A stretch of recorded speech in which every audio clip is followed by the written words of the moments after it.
Kuala Lumpur அனைத்துலக விமான நிலையமான KLIAவில் car நிறுத்தியதற்கான கட்டணம் 2000 ரிங்கேட்டிற்கு அதிகமாக இருந்தது குறித்து டிக்டாக்கில் காணொலி வெளியானதைத் தொடர்ந்து நெட்டிசன்கள் அதிர்ச்சி அடைந்துள்ளனர்.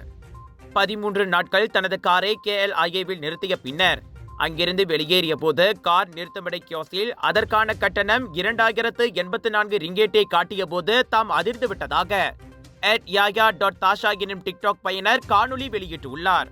அந்த கட்டண விவரங்களை தனது கைத்தொலைபேசியில் அவர் பெரிதாக்கி பார்த்த பின்னர் அதிர்ச்சியடைந்து பேசியிருப்பதையும் அந்த காணொலியில் பார்க்க முடிகிறது.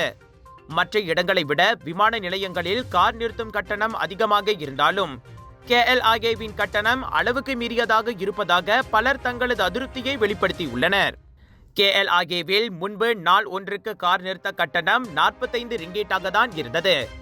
இப்போது இந்த விலை அதிகரித்து விட்டதா எனவும், பொதுவாகவே ஒரு நாளைக்கு 100 ரிங்கேட் விதித்தால் கூட 13 நாட்களுக்கு சராசரி 1300 ரிங்கேட் தானே வரும். அப்படியினால் நாள் ஒன்றுக்கு KLIAவில் கார் நிறுத்த கட்டணம் எவ்வளவுதான் என மற்றொரு வலைத்தளவாசியும் கேள்வி எழுப்பியுள்ளனர்.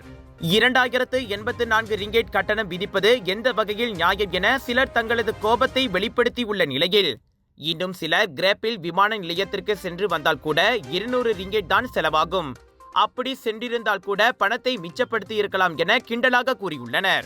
வைரலான இந்த காணொலியை இதுவரை 4,44,500 பேர் பார்த்துள்ளனர். உங்கள் சிறந்த ஆரோக்கியத்திற்கு அளவான எண்ணெயுடன் சிறந்த முறையில் தயாரிக்கப்பட்ட சைவம் அசைவத்திற்கும் பொருந்தும் சூப்பர் ஊறுகாய், பச்சை கொடி சிவப்பு மீன் சின்னம் கொண்ட ஸ்ரீ மீனாட்சி ஊறுகாய்.